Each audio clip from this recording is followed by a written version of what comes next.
سيدنا ومولانا محمد صلاة دائمة مقبولة تؤدي بها عنا حقه العظيم. الصلاة والسلام عليك يا سيدي يا رسول الله وعلى آلك وأصحابك يا حبيب الله. هو الحبيب الذي ترجى شفاعته لكل هول من الأهوال مقتحم. يا رب بالمصطفى بلغ مقاصدنا واغفر لنا ما مضى يا واسع الكرم. يا أكرم الخلق ما لي من ألوذ به سواك عند حلول الحادث الأعمم. بلغ العلا بكماله كشف الدجى بجماله حسنت جميع خصاله صلوا عليه وآله. مولاي صل وسلم دائما أبدا على حبيبك خير الخلق كلهم وعلى آله وأصحابه أجمعين. معزز حاضرین و سامعین، جامع مسجد و مدرسہ نور الاسلام جابہ کے اندر آج کی یہ خوبصورت نشست محفل اس مقام پہ جلوہ نما ہے. اللہ پاک جل شانہ ہم سب کی حاضری یہاں پہ قبول فرمائے.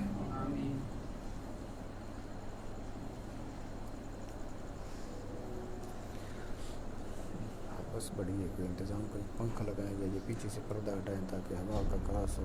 بس ہے بڑی سخت. معزز حاضرین، محرم شریف کو بڑی نسبتیں حاصل ہیں. اسلام سے قبل بھی اس مہینے کا احترام موجود تھا، محرم شریف کا. اور انبیاء کرام کے حوالے سے، حضرت آدم علیہ السلام کے حوالے سے، حضرت نوح علیہ السلام کے حوالے سے، حضرت ابراہیم خلیل اللہ علیہ السلام کے حوالے سے، نبی کریم صلی اللہ تعالی علیہ وسلم کے حوالے سے بہت سی نسبتیں حاصل ہیں. اور پھر ایک اور نسبت بھی حاصل ہو گئی محرم شریف کو کہ اس مہینے میں سید الشہداء حضرت امام حسین رضی اللہ تعالی عنہ اور آپ کے پورے خاندان کا ایک عظیم کردار ہے. میدان کربلا میں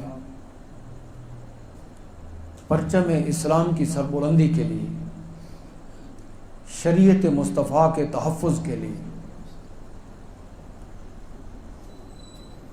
قرآن و سنت کے اوپر پہرہ دینے کے لیے ایک عظیم کردار ادا کیا. اس حوالے سے بھی یہ نسبت پوری دنیا میں، عالم اسلام میں اس عظیم کردار کو خراج تحسین پیش کیا جاتا ہے، سلام عقیدت پیش کیا جاتا ہے. امام حسین رضی اللہ تعالی عنہ کی جرأتوں کو سلام پیش کیا جاتا ہے، آپ کی محبتوں کا ذکر کیا جاتا ہے، اور اس خانوادے کی، آل رسول کی، اہل بیت کی عظمتوں کا تذکرہ کیا جاتا ہے. اور ہم خوش نصیب ہیں کہ ہمارا شمار ان میں ہے جو ان پاک ہستیوں کا ذکر کرتے ہیں. اس پہ ہم اللہ کا شکر ادا کرتے ہیں. اپنی قسمتوں پہ ہمیں ناز ہے کہ اس کریم پروردگار نے اپنے فضل و کرم سے ہمیں ان غلامیوں میں رکھا ہوا ہے. معزز سامعین،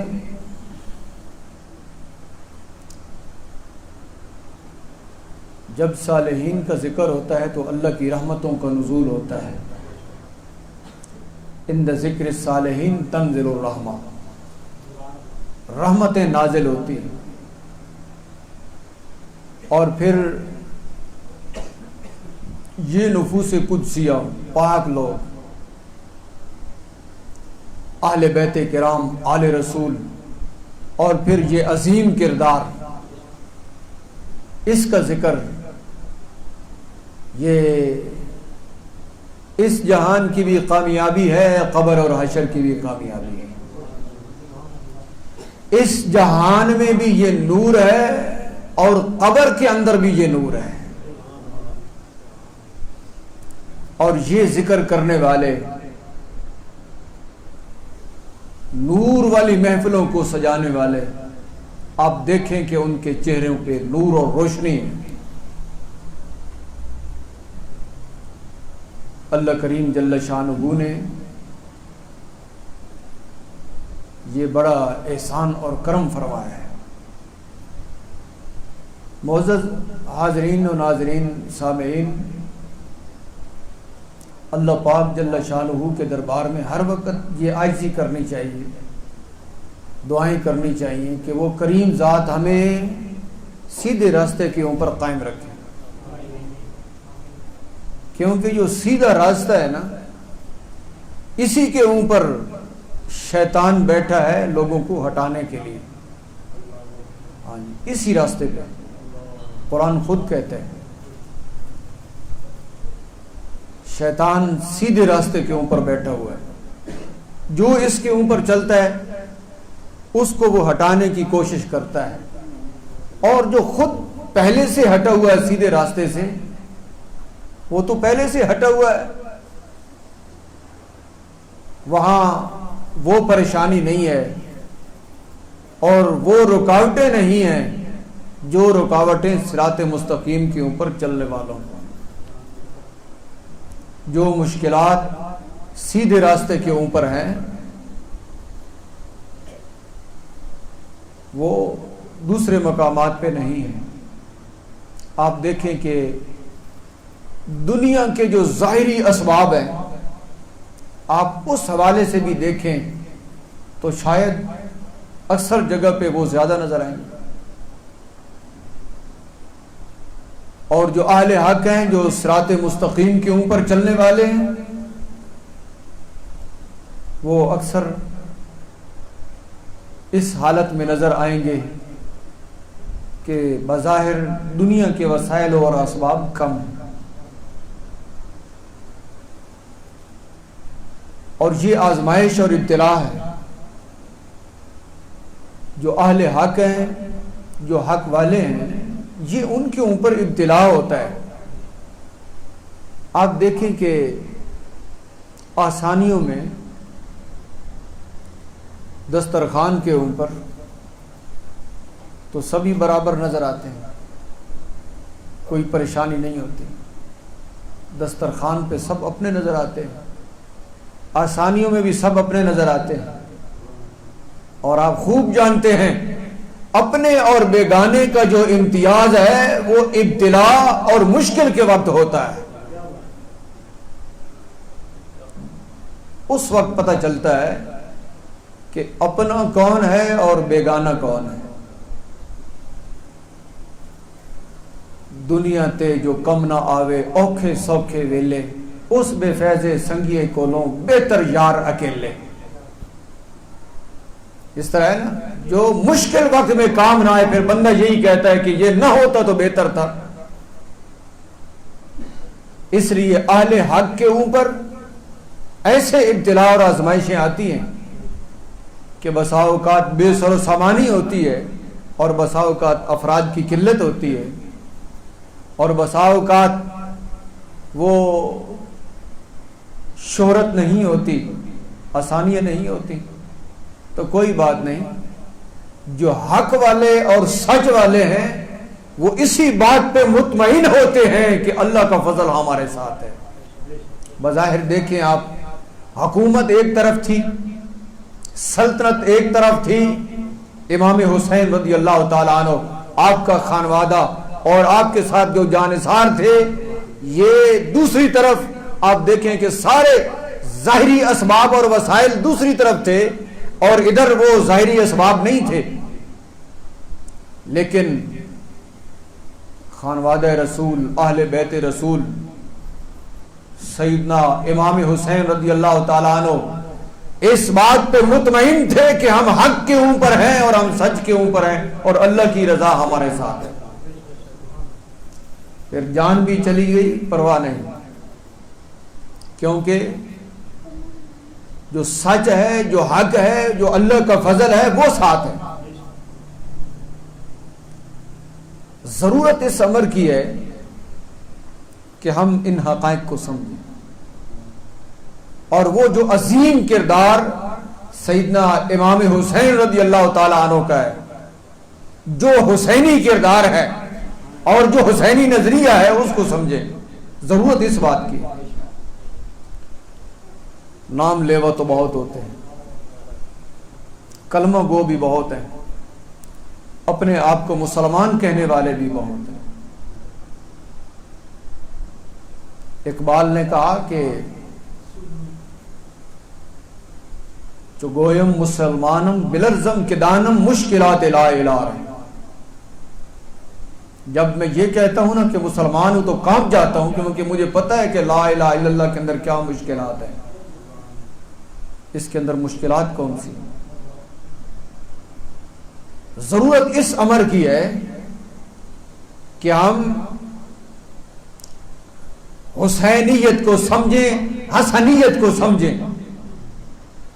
حسنی اور حسینی عقیدہ اور کردار جو ہے اس کو ہم سمجھیں، اس بات کی ضرورت ہے۔ اور میں آسانی کے ساتھ آپ کے سامنے کچھ کلمات گوش گزار کر رہا ہوں۔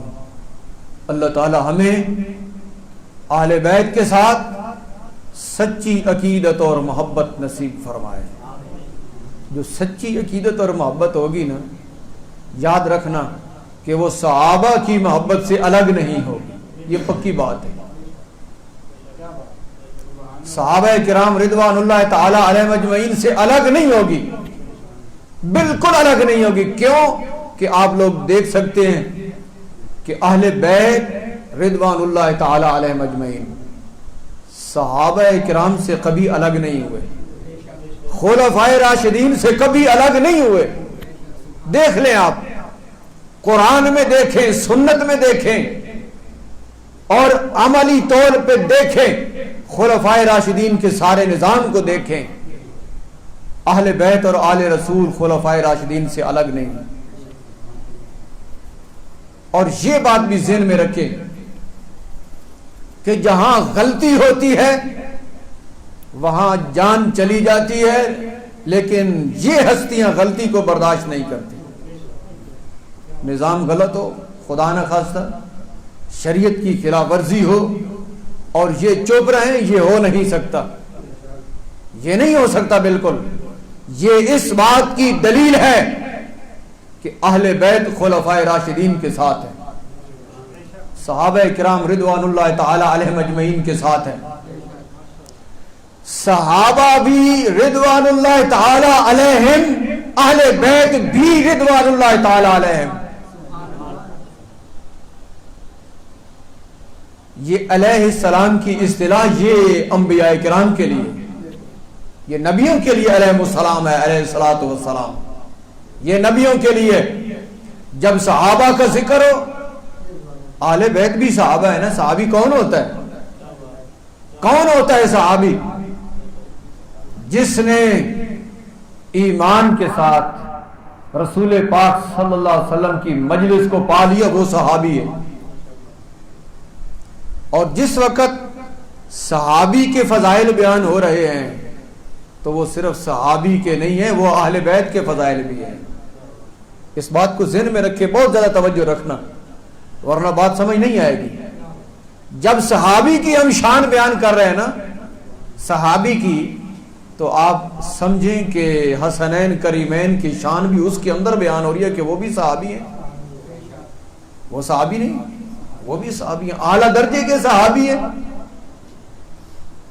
رسول پاک صلی اللہ تعالی علیہ وسلم نے ارشاد فرمایا اکرموا اصحابی فانہم خیارکم، میرے صحابہ کا احترام کرو کیونکہ وہ تم میں سے بہترین ہیں۔ اس میں سارے آ گئے، صدیق و عمر بھی اس میں، عثمان و علی بھی اس میں، عباس و حمزہ بھی اسی میں، حسنین کریمین بھی اس میں، رضوان اللہ تعالی علیہم اجمعین، سب اس میں کہ یہ صحابی ہے۔ اور ایک اور بات آپ کو بتاؤں، ممکن ہے کہ آپ نے پہلے نہ سنی ہو، یہ بھی ممکن ہے، توجہ رکھیں۔ جس وقت صحابی کی شان بیان ہو رہی ہے نا، صحابی کی، اس وقت سب اس میں آ رہے ہیں، سب کی شان اس میں آ رہی ہے۔ میں یہ اس لیے وضاحت کر رہا ہوں کہ اگر ہم صحابہ کی فضیلت میں حدیث پڑھیں تو کسی کے دماغ میں یہ نہ بات جائے کہ عنوان سے ہٹ گئے کہ یہ بھی صحابی ہیں، اہل بیت بھی تو صحابہ ہیں، آگے پھر تابعین ہیں، صحابہ تابعین، اس میں یہ آتے ہیں سارے۔ اور یہ جو اہل بیت ہیں، آل رسول ہیں، جس وقت آل رسول کی شان بیان ہو رہی ہوتی ہے تو اس میں صحابہ بھی آ جاتے ہیں، اس میں صحابہ بھی آ جاتے ہیں۔ ایک روایت میں آتا ہے کہ رسول اللہ صلی اللہ تعالی علیہ وسلم نے ارشاد فرمایا کہ آلی کل تقی نقی، جو بھی پرہیزگار اور متقی ہے وہ میری آل ہے۔ یہ بات ذہن میں رکھیں، جو بھی پرہیزگار اور متقی ہے وہ میری آل ہے۔ اور پرہیزگاری اور تقوی کو دیکھیں تو خلفائے راشدین کی پرہیزگاری اور تقوی کا کیا عالم ہے جی، یہی پرہیزگاری اور یہی تقوی اور یہی بلند مقام و مرتبہ کہ رسول پاک صلی اللہ علیہ وسلم نے جب اس جہان سے پردہ فرمایا تو سارے صحابہ، سارے اہل بیت اس بات پہ متفق ہو گئے کہ امیر المومنین خلیفہ بلا فصل ابو بکر صدیق رضی اللہ تعالیٰ عنہ ہوں گے۔ یہ تقوی اور پرہیزگاری، یہ رب العالمین جل شانہ کے دربار میں بلند مقام، یہ سب نے فیصلہ کر دیا کہ جو پرہیزگار ہے وہ میری آل میں ہے۔ وہ بھی میری، یہ آل کی ایک دوسری قسم ہے، یہ ایک وضاحت ہے، اس لیے میں نے کہا کہ ممکن ہے پہلے آپ نے نہ سنا، یہ ایک عنوان ہے مستقل کہ آل کی قسمیں ہیں۔ ایک وہ آل ہے جو نسب کے اعتبار سے ہے، ایک وہ آل ہے جو پرہیزگاری اور تقوی کے اعتبار سے ہے۔ ہاں جی، پرہیزگاری اور تقوی کے اعتبار سے، اور پرہیزگاری اور تقوی کے اعتبار سے صحابہ بھی آل میں آتے ہیں۔ اس لیے سنی جب صحابی کی شان بیان کرتا ہے تو اس میں آل آ جاتی ہے، اور جب آل کی شان بیان کرتا ہے تو اس میں صحابی آ جاتے ہیں۔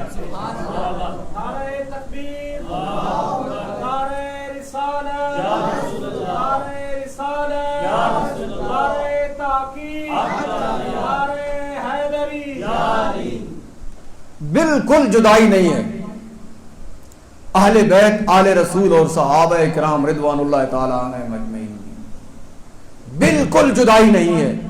اتنا اتصال ہے، اتنی محبتیں ہیں، اتنی قربتیں ہیں کہ پوری کائنات میں اس کی مثال نہیں مل سکتی۔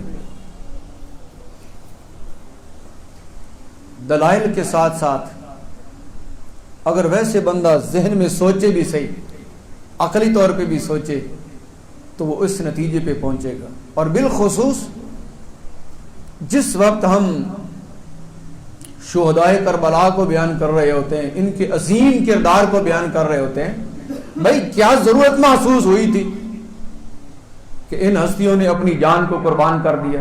کیا ضرورت محسوس ہوئی؟ نظام حکومت غلط تھا، اقتدار غلط تھا، اور شریعت کی خلاف ورزی ہو رہی تھی۔ ان نفوس قدسیہ نے ایسے حالات میں سمجھوتا نہیں کیا کہ شریعت کی خلاف ورزی ہوتی رہے اور ہم چپ بیٹھے رہیں؟ جب یہاں ایسے نہیں ہوا کہ شریعت کی خلاف ورزی کو یہ برداشت کریں تو اس سے پہلے کب برداشت کر سکتے تھے؟ اگر خدا نہ خواستہ پہلے کوئی شریعت کی خلاف ورزی ہوئی ہوتی، نہیں ہوئی، انہوں نے دیکھا کہ خلفائے راشدین کا نظام وہ شریعت مصطفیٰ کے مطابق ہے، لہذا اس میں مطابقت رہی، اور جب دیکھا کہ کچھ نظام میں غلطی ہو رہی ہے تو پھر بالکل سامنے آ گئے۔ معزز سامعین کرام، ضرورت اس بات کی ہے کہ ہم سوچیں کہ اصل جو حسینیت ہے وہ کیا ہے، حسینی نظریہ کیا ہے، حسینی کردار کیا ہے۔ رحمت عالم نور مجسم حضرت محمد مصطفیٰ صلی اللہ تعالی علیہ وسلم نے ارشاد فرمایا، حج کے موقع پہ حدیث شریف میں آتا ہے کہ آپ اپنی اونٹنی کے اوپر سوار ہیں، قصوہ اونٹنی کے اوپر سوار ہیں، اور آپ نے ارشاد فرمایا، یا ایھا الناس، اے لوگو، انی ترکت فیکم ما ان اخذتم بہ لن تضلوا، کتاب اللہ و عترتی اہل بیتی۔ اے لوگو سنو، تمہارے درمیان میں چھوڑ کے جا رہا، کیا؟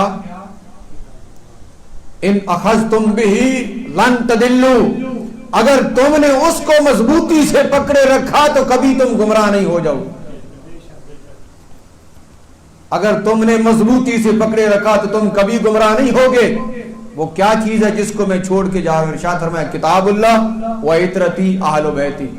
کتاب اللہ، یہ اللہ کی کتاب تمہارے درمیان چھوڑ کے جا رہا ہوں، اور اپنی عترت اہل بیت، اپنی آل چھوڑ کے جا رہا ہوں۔ اگر تم نے ان کو مضبوطی سے پکڑے رکھا تو تم گمراہ نہیں ہو سکتے۔ آپ دیکھیں کہ قرآن کو مضبوطی سے پکڑیں اور عترت کو، اہل بیت کو، آل رسول کو مضبوطی سے پکڑیں، تو مضبوطی سے پکڑنے کا کیا مطلب ہے؟ مضبوطی سے پکڑنے کا مطلب یہ ہے کہ ان کی تابعداری کی جائے، محبت کی جائے اور ان کی اتباع کی جائے، جو کام انہوں نے کیے ہیں ان کاموں کو اپنایا جائے، اور جن کو چھوڑا ہے ان کو چھوڑ دیا جائے۔ یہ محبت ہے، اور یہ تو محبت نہیں کہ ان کی خلاف ورزی کی جائے۔ انہوں نے تو میدان جنگ میں بھی نماز نہیں چھوڑی۔ بندہ نماز کے قریب نہ جائے اور کہے کہ ہم محب ہیں آل بیت کے، بندہ قرآن کے قریب نہ جائے اور کہے کہ ہم محب ہیں اہل بیت کے، اور قرآن کے، آپ دیکھیں یہاں پہ نبی پاک علیہ السلام نے ارشاد فرمایا کہ قرآن چھوڑ کے جا رہا ہوں، تو قرآن محفوظ ہے پھر، اور قرآن کے اندر خود موجود ہے۔ اللہ تعالیٰ نے ارشاد فرمایا کہ ہم اس کی حفاظت کر رہے ہیں، اس کو نازل کرنے والے بھی ہم، اور ہم ہی اس کی حفاظت کر رہے ہیں۔ نبی پاک علیہ السلام نے ارشاد فرمایا کہ یہ قرآن تمہارے درمیان میں چھوڑ کے جا رہا ہوں، اور جس کا قرآن کے اوپر عقیدہ ہی نہ ہو، جو قرآن کو مانتا ہی نہ ہو اور قرآن کے احکامات کو بھی نہ مانتا ہو، وہ اہل بیت کو کب مانے گا؟ قرآن، اہل بیت قرآن سے جدا نہیں، اور قرآن اہل بیت سے جدا نہیں۔ ارشاد فرمایا کہ قرآن کو مضبوط پکڑو اور میری آل، عترت، اہل بیت کو مضبوط پکڑو۔ اب آپ خود دیکھیں کہ قرآن جب اہل بیت سے پڑھیں گے، ان کے مطابق اس کو سمجھیں گے، قرآن اور اہل بیت تو ہمیں خلفائے راشدین کے دربار میں لے جائیں گے، قرآن بھی ادھر لے جائے گا اور اہل بیت بھی ادھر لے جائیں گے، کہ اہل بیت خلفائے راشدین کے ساتھ ہیں، قرآن بھی خلفائے راشدین کے ساتھ ہے، سنت رسول بھی خلفائے راشدین کے ساتھ۔ ایک دوسری روایت ہے نبی کریم صلی اللہ تعالی علیہ وسلم نے ارشاد فرمایا کہ ترکت فیکم امرین لن تضلوا ما تمسکتم بہما. ارشاد فرمایا کہ دو چیزیں تمہارے درمیان میں نے چھوڑ دی ہیں، اور جب تک کہ تم ان دو چیزوں کو مضبوطی سے پکڑے رکھو گے تم کبھی گمراہ نہیں ہوگے. اور وہ کون سی دو چیزیں؟ کتاب اللہ و سنت رسول ہی.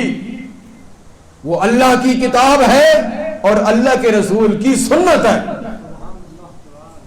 اب ان چیزوں کو آپ نے جوڑنا ہے اور سمجھنا ہے. وہاں ارشاد فرمایا کتاب اللہ و اطرتی، اور ارشاد فرمایا کتاب اللہ و سنت رسول ہی. کیا سبق ملا؟ کہ کتاب اللہ اور سنت رسول کو تھامے اور کتاب اللہ اور اطرت رسول کو تھامے، یہ ایک ہی بات ہے. کتاب اللہ دونوں جگہ پہ ہے، اور ایک روایت میں اطرتی اور دوسری روایت میں سنت و رسول ہی. تو اطرت سنت رسول سے الگ نہیں اور سنت رسول اطرت سے الگ نہیں. ارشاد فرمایا کہ یہ دو امر تمہارے درمیان چھوڑ کے جا رہا ہوں، کتاب اللہ اور سنت رسول. اور آپ پھر دیکھیں کہ کتاب اللہ کو اور سنت رسول کو جو مضبوطی سے تھامنے والے ہیں وہ کون لوگ ہیں؟ کون لوگ ہیں جو کتاب اللہ کو اور سنت رسول کو مضبوطی سے تھامنے والے ہیں؟ وہ اہل سنت ہیں. وہ اہل سنت ہیں. صحابہ کرام رضوان اللہ تعالی علیہم اجمعین، اہل بیت کرام رضوان اللہ تعالی علیہم اجمعین کی محبتیں اور ان کی اتباع یہ کن لوگوں کو حاصل ہے؟ یہ اہل سنت و جماعت کو حاصل ہے. معزز سامعین کرام، نبی کریم صلی اللہ تعالی علیہ وسلم نے ارشاد فرمایا حسین منی و انا من حسین. یہ ارشاد فرمایا نا کہ حسین مجھ سے اور میں حسین سے. میں حسین کے قریب اور حسین میرے قریب. جس طرح کی ایک شے ہوتی ہے. اور ارشاد فرمایا احب اللہ من احب حسینا، جس نے حسین سے محبت کی اللہ اس سے محبت کرتا ہے. جس نے امام حسین رضی اللہ تعالی عنہ سے محبت کی اللہ اس سے محبت کرتا ہے. حسین سبت من الاسباط، اور ایک حسین جو ہے یہ سبت من الاسباط، یہ ایک حسین ایک پوری جماعت کا نام ہے. یہ فرد واحد نہیں، ایک حسین پوری جماعت کا نام ہے. یہاں سے معلوم ہوا کہ بسا اوقات گنتی کو نہیں دیکھا جاتا، حق کو دیکھا جاتا ہے. نبی کریم صلی اللہ علیہ وسلم نے ارشاد فرمایا نا کہ بڑی جماعت جو ہے نا اس کے تم تابع رہو. اتبعوا السواد الاعظم، بڑی جماعت کے تابع رہو. جو حق پر ہے وہ بڑی جماعت ہے. آپ دیکھیں میدان کربلا میں گنتی کے اعتبار سے تو پھر یہ تھوڑے. نبی کریم علیہ السلام نے فرمایا کہ حسین اکیلے کو ایک شمار نہ کرنا، یہ پوری امت کا نام حسین ہے، یہ پوری جماعت کا نام حسین ہے، یہ بہت بڑے گروہ کا نام حسین ہے، بہت بڑی امامت کا نام حسین ہے، بہت بڑے کردار کا نام حسین ہے. اس کو فرد واحد مت سمجھنا. سبتم من الاسباط، یہ امتوں میں سے ایک پوری امت ہے جن کا نام حسین رضی اللہ تعالیٰ عنہ. یہ ارشاد فرمایا کہ جس نے محبت کی امام حسین سے اللہ اس سے محبت کرتا ہے. اور امام حسن رضی اللہ تعالیٰ عنہ کے بارے میں بھی یہی روایت ہے. نبی کریم صلی اللہ تعالی علیہ وسلم نے ارشاد فرمایا کہ اے اللہ میں ان سے محبت کرتا ہوں. اور ایک روایت میں آتا ہے کہ حضرت اسامہ بن زید فرماتے ہیں کہ میں بھی تھا اور حسن بھی تھے رضی اللہ تعالیٰ عنہ. ہم دونوں کو اپنی گود میں بٹھا کر ارشاد فرمایا اے اللہ میں ان دونوں سے محبت کرتا ہوں. اللہم انی احبہما فاحبہما، اے اللہ میں ان سے محبت کرتا ہوں تو بھی ان سے محبت کر. اور ایک روایت میں لفظ ہے کہ اے اللہ میں ان کے اوپر بڑا رحیم کریم ہوں تو بھی ان کے اوپر رحم فرما. اور پھر یہ دیکھیں کہ یہ محبتیں جو ہمیں رب العالمین کے دربار میں لے جاتی ہیں، ذرا دوسری طرف بھی دیکھیں. ایک روایت میں آتا ہے نبی کریم صلی اللہ تعالی علیہ وسلم نے ارشاد فرمایا اذکر اللہ فی اہل بیتی، اذکر اللہ فی اہل بیتی، میں اپنے اہل بیت کے معاملے میں تمہیں اللہ یاد دلاتا ہوں. اللہ سے ڈرنا میرے اہل بیت کے معاملے میں، غلطی نہ کرنا. میرے اہل بیت اور میری آل کے متعلق کبھی غلطی نہ کرنا، حد سے تجاوز نہ کرنا، زیادتی نہ کرنا. میں تمہیں اللہ یاد دلاتا ہوں اپنے اہل بیت کے سلسلے میں. اور پھر ایک روایت اللہ اللہ فی اصحابی، اللہ اللہ فی اصحابی، ارشاد فرمایا میرے صحابہ کے معاملے میں اللہ سے ڈرنا، اللہ سے ڈرنا، اللہ سے ڈرنا، اللہ سے ڈرنا. یہاں یہ بھی ارشاد فرمایا میرے صحابہ کے معاملے میں اللہ سے ڈرنا، میرے اہل بیت کے معاملے میں اللہ سے ڈرنا، نہ اہل بیت کے معاملے میں کوئی سستی کرنا، نہ میرے صحابہ کے معاملے میں کوئی سستی کرنا. اب دیکھیں کہ یہ ہے نا کتاب اللہ اور سنت و رسول ہی. کتاب اللہ قرآن کے اوپر عمل کرنا اور سنت رسول کے اوپر عمل کرنا. قرآن بھی یہی کہتا ہے اور نبی پاک علیہ الصلوۃ والسلام کا فرمان بھی یہی کہتا ہے کہ صحابہ کے بارے میں بھی محتاط اور محبت رکھو، اہل بیت کے بارے میں بھی محتاط اور محبت رکھو. معزز سامعین کرام، جس کے دل میں صحابہ اکرام رضوان اللہ تعالی علیہم اجمعین کا بغض آ گیا، وہ دل بھی ایمان سے فارغ.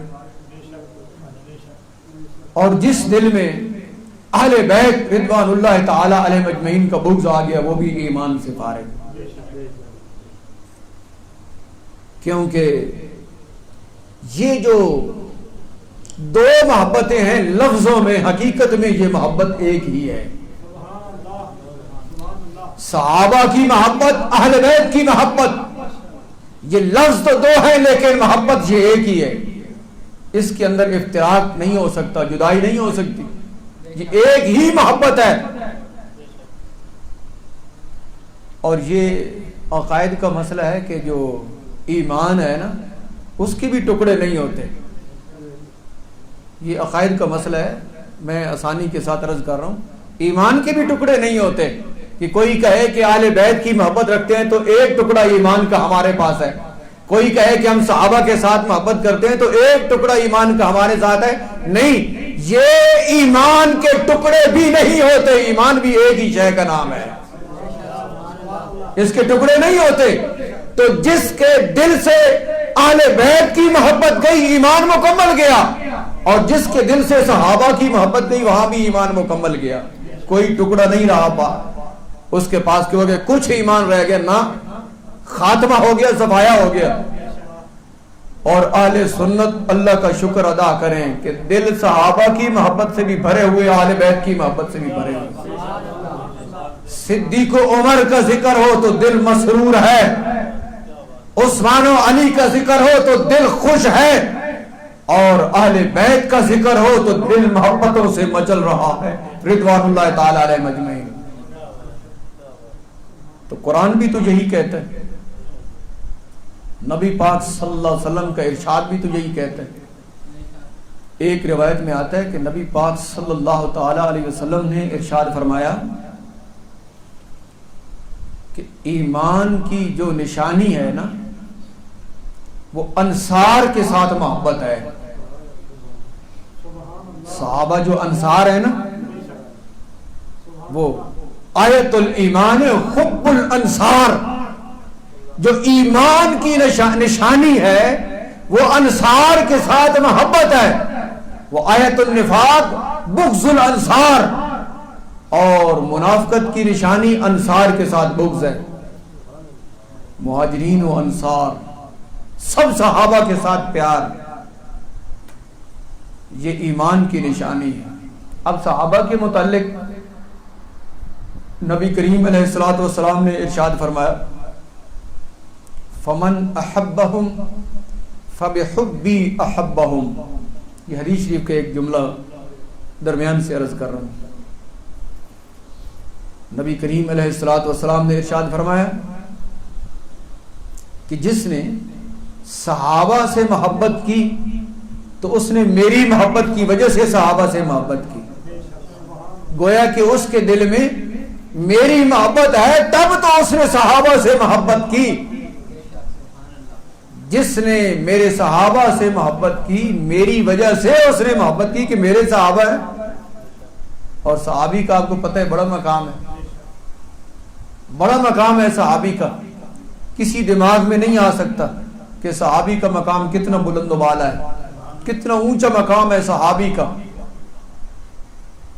تو ارشاد فرمایا کہ جو میرے صحابہ کے ساتھ بغض رکھے گا تو گویا کہ اس کا بغض میرے ساتھ ہے. نعوذ باللہ، کتنی بڑی بات ہے یہ. ومن ابغضہم فببغضی ابغضہم. ارشاد فرمایا کہ جس نے میرے صحابہ سے بغض کیا اس نے میرے ساتھ بغض کیا، میری وجہ سے اس نے میرے صحابہ سے بغض کیا ہے. تو جو صحابہ کے ساتھ عداوت رکھتا ہے وہ کیوں رکھتا ہے؟ وہ تو صحابہ نبی پاک علیہ السلام کے پیارے ہیں. کوئی شخص تاریخ کی بھی کسی کمزور سی روایت سے بھی ثابت نہیں کر سکتا کہ نبی کریم علیہ السلام اور صحابہ کے درمیان کبھی کوئی اختلاف ہوا ہو. تاریخ سے بھی یہ ثابت نہیں کر سکتا. قرآن و سنت تو اپنے مقام پہ ہے، تاریخ سے بھی یہ ثابت نہیں کر سکتا. اور پھر آپ دیکھیں کہ یہ محبتیں تو ہمیشہ قائم رہی، یہ محبتیں تو ہمیشہ ساتھ رہیں. ان محبتوں کا نظارہ تو آج بھی موجود ہے. کوئی آنکھ والا دیکھے یہ محبتیں تو آج بھی ایک ساتھ ہیں. یہ تو حشر میں بھی اکٹھی ہوں گی. یہ محبتیں تو ساتھ ہیں.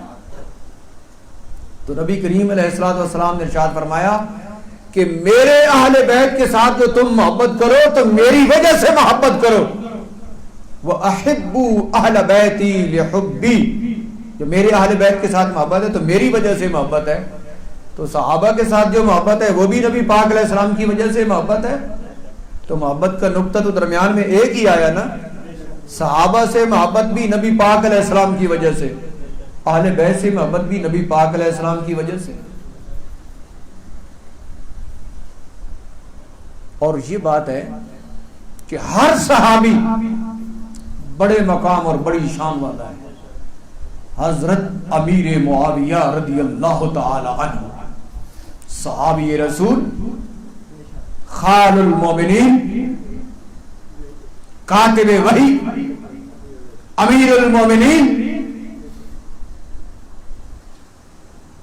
اور مسلمانوں کے بہت بڑے بادشاہ کا نام امیر معاویہ رضی اللہ تعالی عنہ ہے. وہ سنی نہیں ہے جو اس نام سے بگڑ جائے. یہ بات یاد رکھنا. یہ دروازہ ہے جس نے اس صحابی رسول کے بارے میں کمزور بات کی. یاد رکھیں کہ یہ دروازہ کھل گیا اس کے لیے گمراہی کا. یہ گمراہی کا دروازہ کھل گیا کہ صحابی رسول کے بارے میں اس نے کمزور بات کی. اور پھر ہمارے اہل سنت بھی ڈر گئے. اکثر و بیشتر مقامات پہ بیان نہیں کرتے کہ لوگ ناراض ہو جائیں. بھائی ہو جائے ناراض، کسی کی کیا حیثیت ہے. ایک طرف صحابی رسول ہے، کوئی بڑے سے بڑا گدی نشین ہو، کوئی بڑے سے بڑا پیر زادہ ہو، بڑی سی بڑی خانقاہ کے اوپر بیٹھا ہو، صحابی رسول کے مقابلے میں ہم اسے پاؤں کی ٹھوکر پہ رکھتے ہیں۔ کیا حیثیت ہے اس کی صحابی رسول کے مقابلے میں؟ یہ صحابی رسول جس گھوڑے کے اوپر بیٹھتے ہیں اور اس گھوڑے کے قدم جس خاک کو لگتے ہیں، اس خاک کے برابر بھی ہم لوگوں کو نہیں سمجھتے۔ صحابی رسول ہے۔ اور جہاں میں آپ کو ایک بات بتاؤں کہ علماء نے یہ بات لکھی ہے کہ صحابہ کرام رضوان اللہ تعالی علیہم اجمعین کے جو اپنے مابین معاملات ہیں، خبردار ان کو کوئی ڈسکس کرے اور ان میں کوئی کمزور رائے اختیار کرے، وہ ان کے اپنے معاملات ہیں، خدا جانے اور وہ جانے، وہ خیر پر ہیں اور ان کا خاتمہ بھی خیر پر ہے۔ ایک روایت میں امام احمد رضا نے، مجدد دین و ملت نے، ایک روایت نقل کی جس کا خلاصہ یہ ہے کہ نبی کریم علیہ السلام نے ارشاد فرمایا کہ میرے صحابہ سے جو لغزش ہو جائے گی وہ بھی اللہ نے معاف کر دی ہے، بس سبب اس کے کہ جو پہلے سارا نظام ان کا گزرا ہے۔ کیوں کہ معصوم تو صرف نبی ہوتے ہیں، معصوم تو صرف نبی اور رسول ہیں، نبیوں اور رسولوں کے علاوہ کوئی معصوم نہیں ہے۔ اور اس کا یہ مطلب بھی نہیں ہے کہ کوئی شخص یہ سمجھے کہ صحابہ یا اہل بیت گناہگار ہیں، یہ بات بھی نہیں ہے۔ نبی کا ایک اپنا مقام ہے، رسول کا ایک اپنا مقام ہے، جن کے اوپر وحی نازل ہوتی ہے ان کا ایک اپنا مقام ہے جی۔ آسمانوں میں فرشتے معصوم، زمین کے اوپر نبی اور رسول معصوم، نبیوں اور رسولوں کے علاوہ کوئی معصوم نہیں ہے، یہ یاد رکھنا۔ معصوم صرف نبی اور رسول ہے، اور باقی اگر کسی سے کوئی لغزش ہو جائے، کسی سے کوئی لغزش ہو جائے، عدم توجہ ہو جائے، توجہ نہ رہے کسی معاملے کی طرف، اور کچھ دیر کے لیے معاملہ کوئی صورتحال اختیار کر جائے اور بعد میں وہ ختم بھی ہو جائے، اور ایسا کبھی نہیں ہوا کہ کوئی معاملہ ہوا ہو اور پھر وہ قائم رہا ہو، ایسا کبھی نہیں ہوا، یاد رکھنا۔ صحابہ کرام رضوان اللہ تعالی علیہم اجمعین، اہل بیت کرام رضوان اللہ تعالی علیہم اجمعین، اگر کسی معاملے میں کبھی کوئی اختلاف ہوا، خطائے اجتہادی ہوئی، تو وہ ختم ہو گئی، وہ معاملہ ختم ہو گیا۔ کسی کو حق حاصل نہیں ہے کہ وہ اس کو زیر باس رکھے۔ اب دیکھیں انبیاء کرام کے معاملات ہیں، آپس میں نبی معصوم ہے، کوئی کسی نبی کے بارے میں، کوئی رسول کے بارے میں بات کر سکتا ہے؟ حضرت موسیٰ، حضرت ہارون علیہ السلام، ان کا آپس میں معاملہ ہے، ٹھیک ہے، ان کا آپس میں معاملہ ہے، وہ معصوم ہے۔ اس معصومیت کے اندر جو معاملہ ان کا ہوا وہ ان کا معاملہ ہے، وہ خدا جانے اور وہ جانے، وہ نبی ہے، وہ رسول ہے، اور جہاں صحابہ ہیں اور اہل بیت رسول ہے، ان کے معاملے بالکل ٹھیک ہے۔ اس لیے کسی کو یہ حق حاصل نہیں ہے کہ وہ کسی بات کے اوپر بحث کرے اور نعوذ باللہ کسی کے اوپر اعتراض کرے۔ اس میں جو حسنی اور حسینی کردار ہے اس کو اپنانا چاہیے، حسنی اور حسینی کردار کو اپنانا چاہیے۔ رحمت عالم نور مجسم حضرت محمد مصطفیٰ صلی اللہ تعالی علیہ وسلم، آپ خطبہ ارشاد فرما رہے ہیں، اور حسن کریم، حسن مجتبی رضی اللہ تعالی عنہ بھی ساتھ ہی بیٹھے ہیں، بچپن ہے۔ کبھی آپ اپنے اس شہزادے کو دیکھتے ہیں اور کبھی لوگوں کو دیکھتے ہیں، اور پھر کیا ارشاد فرمایا؟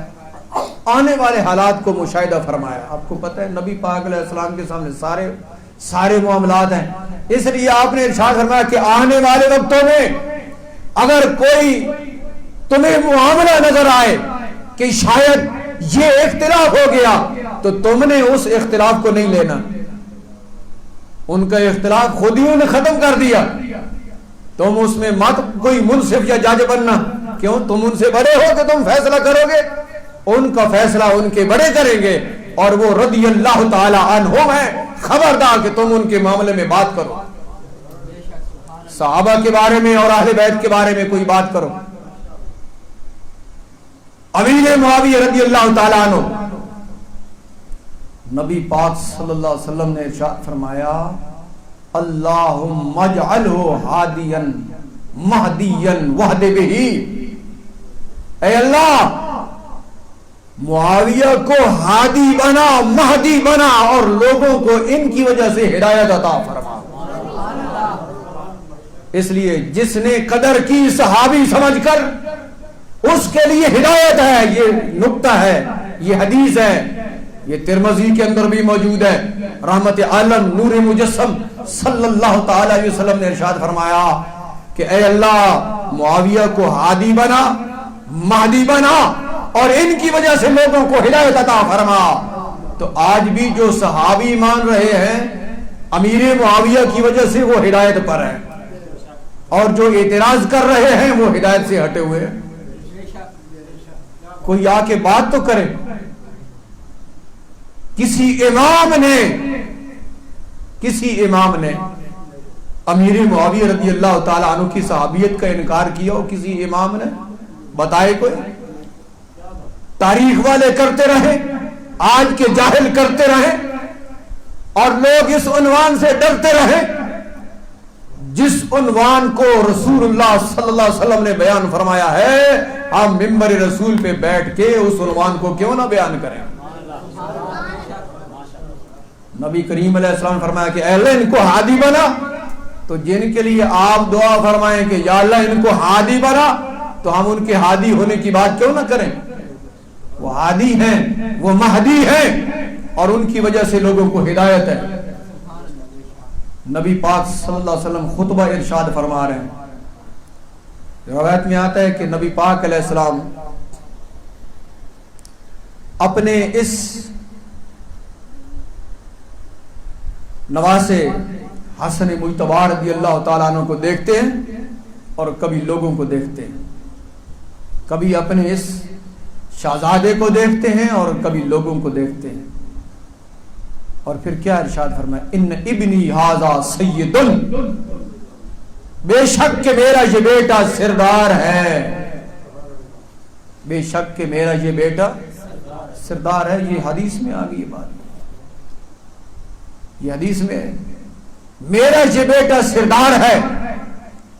اور ارشاد فرمایا وَلَعَلَّ اللَّهَ أَن يُصْلِحَ بِهِ بَيْنَ فِئَتَيْنِ عَظِیمَتَيْنِ مِنَ الْمُسْلِمِینَ او کما قال النبی صلی اللہ علیہ وسلم. جو میں نے عرض کیا نا، صحابہ کے مابین جو معاملات ہیں کبھی ان میں نہیں پڑنا. ایک وقت ایسا آیا، یہ ایسا ہوتا رہا مسائل میں. صحابہ کرام رضوان اللہ تعالی علیہ مجمعین کا آپس میں مسائل میں اختلاف ہوتا رہا اور وہ حل بھی ہوتا رہا. یہ نہیں کہ اختلاف ہوا اور حل نہیں ہوا، اختلاف بھی ہوا مسئلے کو سمجھنے سمجھانے میں اور وہ حل بھی ہوا.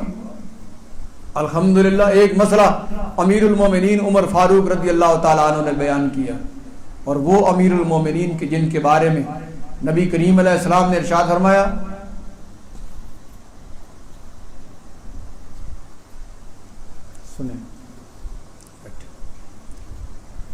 سنو میری بات، اذان بھی بعد میں ہو جائے گی. اذان بعد میں. نبی کریم صلی اللہ علیہ وسلم نے ارشاد فرمایا کہ اللہ نے حق عمر کی زبان پہ رکھ دیا ہے اور عمر حق کے ساتھ بولتا ہے. اللہ نے حق عمر کی زبان پہ رکھ دیا. ان اللہ وعد الحق علی لسان عمر یقول بہ.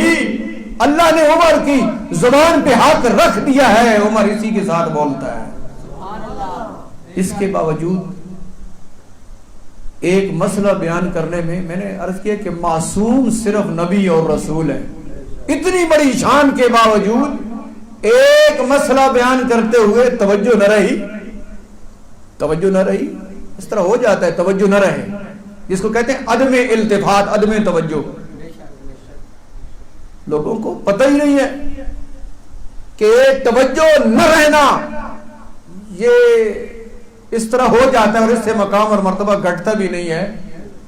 یہ اللہ تعالیٰ کی شان ہے کہ کسی کو بلا دے اور کوئی بھول جائے.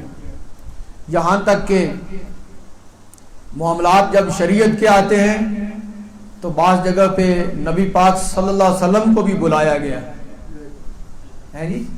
نبی پاک علیہ الصلوۃ والسلام بھی بھولے اور ارشاد نے مجھے بلایا گیا ہے تاکہ پتہ چل جائے کہ جب بندہ بھول جاتا ہے تو پھر وہ معاملہ کس طرح حل ہوتا ہے. سنت کو قائم فرمانے کے لیے، تو سنت کو قائم فرمانے کے لیے اللہ تو اپنے نبی اور رسول کو بھی بھلا دیتا ہے، توجہ ہٹ جاتی ہے. معصوم اللہ کے نبی اور رسول ہے، لیکن اس کے باوجود کبھی ایسا ہوتا ہے حکمت الہیہ کے تحت کسی معاملے کی طرف توجہ نہیں رہتی. تو جب اس حکمت الہیہ کے تحت انبیاء کرام میں یہ معاملہ ہوتا ہے جو معصوم ہے، تو غیر نبی میں ایسا معاملہ ہو جائے، اگرچہ وہ الگ مقام ہے اور یہ الگ ہے، لیکن یہ بات کوئی عقل اور نقل کے خلاف تو نہیں ہے. سمجھ آ رہی ہے آپ کو بات؟ بڑی توجہ رکھنا، پھر بات سمجھ آئے گی. کیونکہ ہمارے ہاں جو ہے نا یہ محافل بسا اوقات ایسے رسمن ہوتی ہے اور وہی مسئلہ بیان کیا جاتا ہے جو لوگوں کو پتہ ہوتا ہے. کیونکہ ہمارے ہاں ایک یہ بھی رواج ہے، لوگ کہتے ہیں یار یہ مسئلہ ہم نے پہلے تو نہیں سنا ہوا تھا. تو جو نیا مسئلہ آتا ہے کہتے ہیں پہلے تو نہیں سنا ہوا تھا. گویا کہ ساری شریعت پہلے سنی ہوئی ہے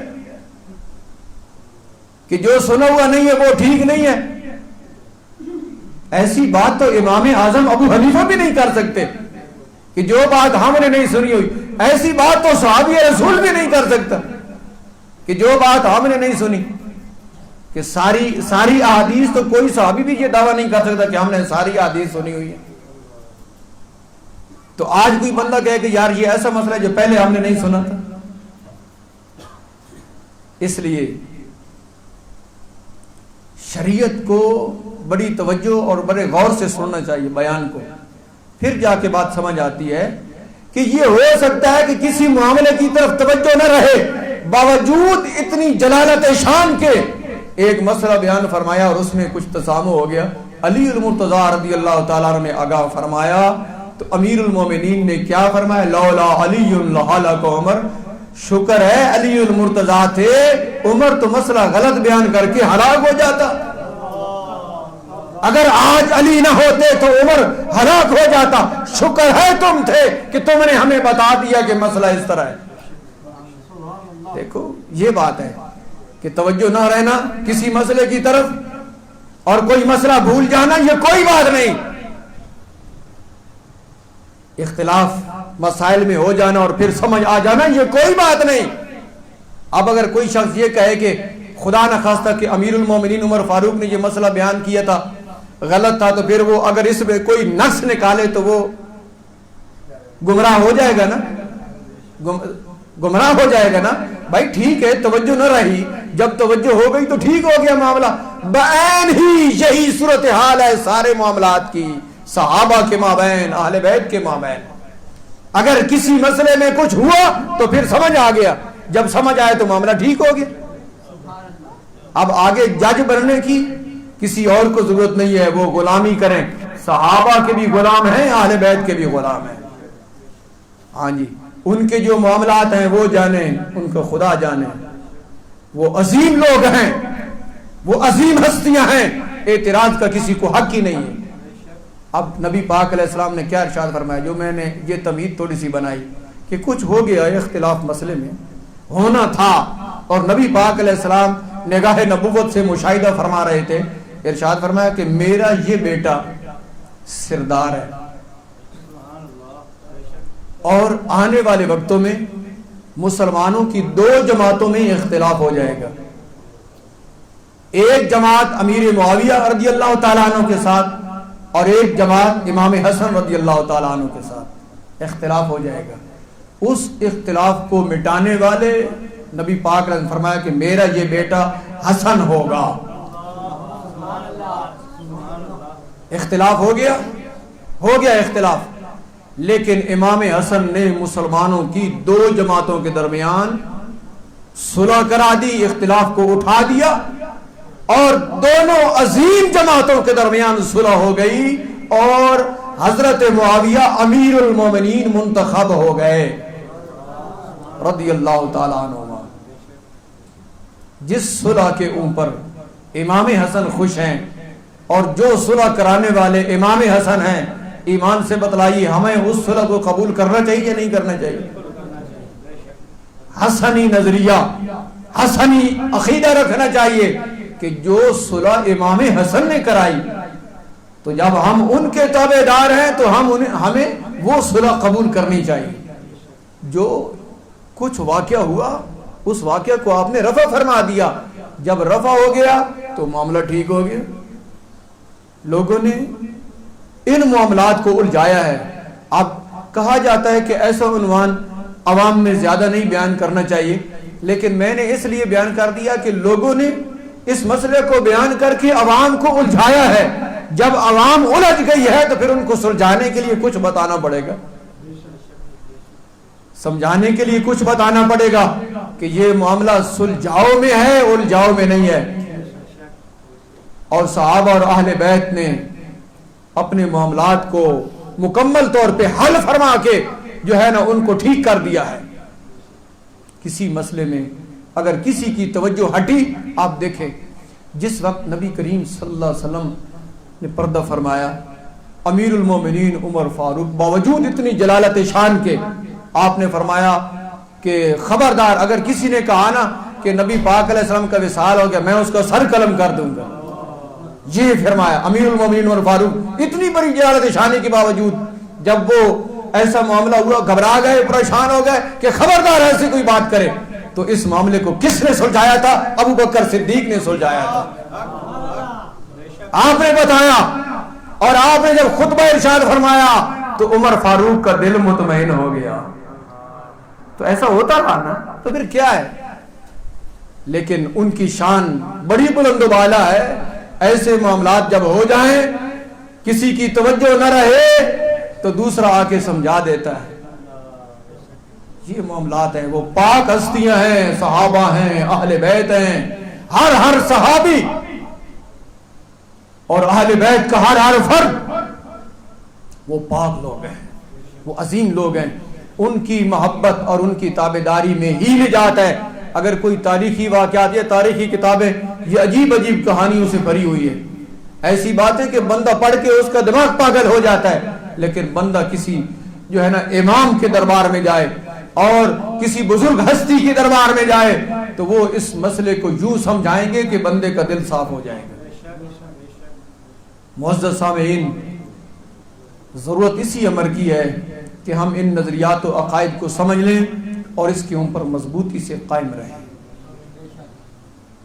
کتاب اللہ، قرآن حکیم، سنت رسول، ائمہ دین، اولیاء کرام سب ہمارے ساتھ ہیں اس نظریے میں اور اس صراط مستقیم کے اوپر سب ہے. اللہ کریم جل شانہ اس محفل شریف کو شرف قبولیت عطا فرمائے. آج کی اس نشست کو اپنے دربار علی شان میں قبول فرمائے. اہل بیت کرام کے دربار میں جو ہماری یہاں حاضریاں ہیں ان حاضریوں کو شرف قبولیت عطا فرمائے اور ہم ساری زندگی انہی محبتوں کی اوپر رہیں اور جب آخر وقت ہو تو ہمارا دل صحابہ اور اہل بیت کی محبت سے بھرا ہوا اور پھر زبان پہ لا الہ الا اللہ محمد رسول اللہ. یہ جہان بھی روشن، قبر بھی روشن، حشر بھی روشن. وآخر دعوانا ان الحمد للہ رب العالمین.